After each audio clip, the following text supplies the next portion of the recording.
three drivers under pressure then as we head into the new season. We've kind of, we spoke pre-show, just having a bit of a look through. We've picked out three names that we think have really got to try and deliver in 2023. Jamie, give us the rundown. Yeah, so it feels like we made one of these lists last year. I think we may have done, or at least mentioned it in 2021 as well. Maybe mid-season that was, but every time we do this, it feels like we mention Yuki Tsunoda, who is the first driver that we think is under pressure this year. Along with that, we've got also Zhou Guanyu, it pains me to say it, is probably going to face a bit of pressure for that Alfa Romeo /Sauber /Audi seat. And also, if I remember the other one, Sergio Perez at Red Bull, of course, having a bit of heat from the third driver, although if Ricciardo's just there to earn money and have fun, then maybe not. But we'll have to wait and see. But I'll start off with expanding a little bit on Tsunoda. Obviously Toro Rosso /AlphaTauri have always been an absolute pressure cooker for young drivers, and Tsunoda feels a bit of a placeholder at this point, kind of like we were saying about Gasly, but Tsunoda is, in my opinion, worse. Like, he's kind of never really kicked on. Obviously, he's going to his third season. Traditionally, Toro Rosso /AlphaTauri drivers get 3 years to develop, and if he doesn't deliver this year, I think it could be curtains for him, sadly, because it's been a while and they're a very impatient team. Helmut Marko is a tough operator to work under, so hopefully for Yuki's sake he's able to pick it up and really kind of put De Vries in the shade, which is what he could. If he does that, I think he's safe. But the way De Vries came into Williams and delivered fairly well, obviously it kind of was the perfect storm of that weekend, as we've said before. But if Tsunoda loses to De Vries, I reckon Red Bull /Helmut Marko will kind of be like, why are we messing around with this guy? And they've obviously got Liam Lawson, etc. coming. Exactly, and I think this is the thing, isn't it? When you sort of look at Yuki Tsunoda's time, it's been very, very weird, of kind of the perfect storm and also like bizarre as well, isn't it? He's had like the absolute quintessential young Red Bull Junior career, but also in like a completely wrong way. So, ran a decent Formula 2 campaign all the way back in 2020, wasn't it now? That seems like a worryingly long time ago, all of a sudden. Finished third that year, got promoted up into Formula 1, one of the 3 rookies to, of course, get promoted up ready for 2021. Delivered fantastically in his opening Formula 1 Grand Prix, but then kind of admitted throughout the entirety of that year that he wasn't quite prepared, ready. He could have done with a second year in F2, build up his fitness and things like that. 2022, he definitely spent more time a lot closer to Pierre Gasly, wasn't it? Yeah. And then has kind of maybe been a bit lucky that Pierre's gone to Alpine, so he's kind of taken up that senior role, if you will, within AlphaTauri. But I think unless he comfortably puts De Vries away, it really is a case of seeing what those F2 drivers do, isn't it?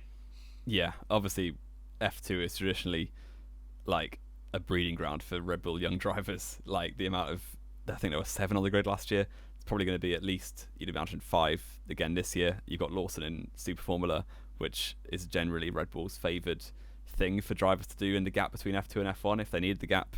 We saw Gasly do that. Van Dorn did it for McLaren, not Red Bull. If he does well in Super Formula, you never know for Liam Lawson. I'm still backing him for the AlphaTauri seat, even this late. Yuki's got a lot of pressure and a lot of competition for that seat. Hopefully, the likes of Dennis Hauger, the guy in F3. What's his name? In F3. The guy who came like second in F3 was a Red Bull young driver, I believe.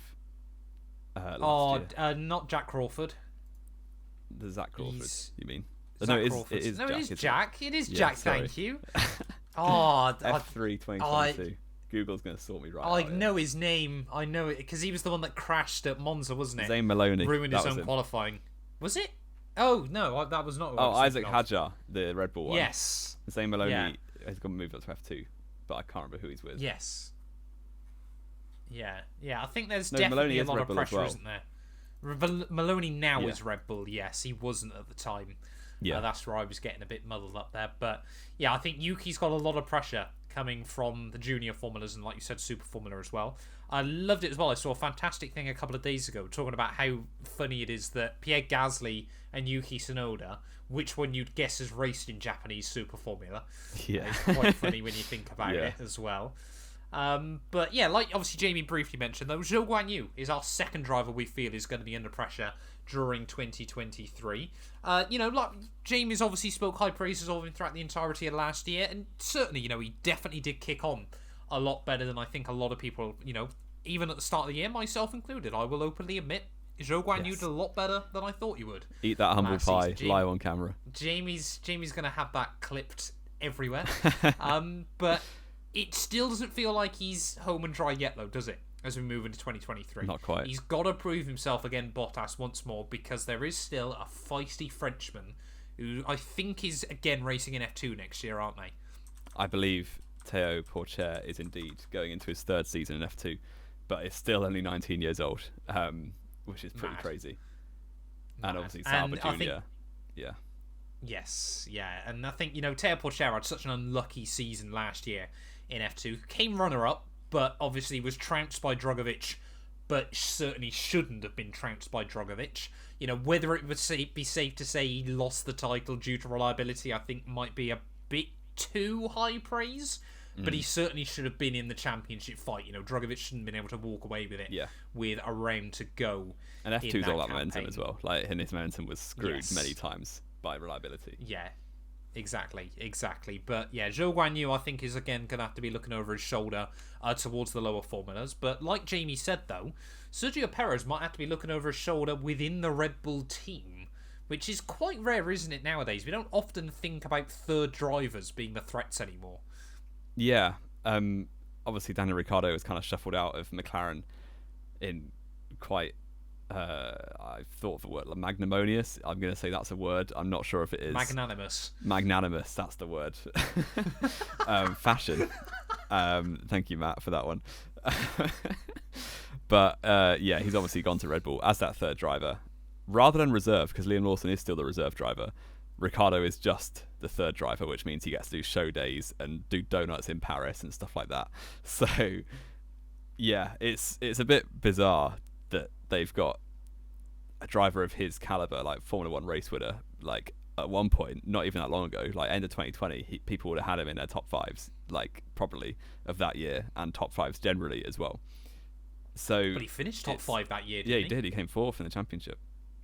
Or was fifth, fourth? Sorry. I thought Perez it was behind Perez, Perez, to be honest, yeah. Yeah. So, the fact that he's now not got a seat and actually is within the Red Bull team, like, that's very bizarre and it's probably quite uncomfortable for if you're a certain Red Bull second driver.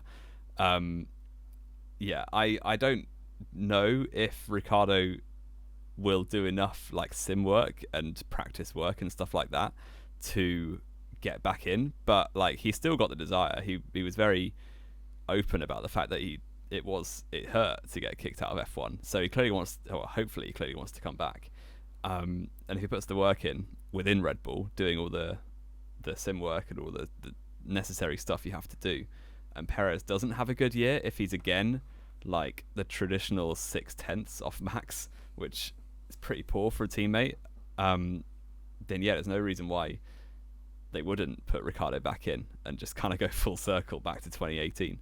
And hopefully it works out a bit better this time. But I'd imagine Max has come a long way since then, so hopefully it wouldn't be quite as volatile as it was. Yeah, it's difficult, isn't it? Because I don't know if you saw this as well a couple of days ago, but Gunther Steiner actually confirmed that he did reach out to Daniel Ricciardo about a seat for 2023. I think Ricciardo was their first choice instead of Nico Hülkenberg to replace Mick Schumacher. So it does really make you wonder whether Red Bull have sort of gone, look, you sit this year out, you prove on the sim how close you are to Max still, get Checo out at the end of his contract, you might have a top seat again in 2024, and that's all that Ricciardo's really after. Would he match up to Max Verstappen anymore? I don't know for sure, but I would say crazier things have happened in the past. He was he did beat him in 2017, wasn't it? Yeah, with but Max's of course Max was DNS. still like 13 by then. I feel like he could still be very close to Max, though. And, if we see Mercedes push on in 2023, if we see Ferrari get their act together, they might need a driver that's that close to Max again, rather than sort of a half a second, 6/10 off, like you mentioned.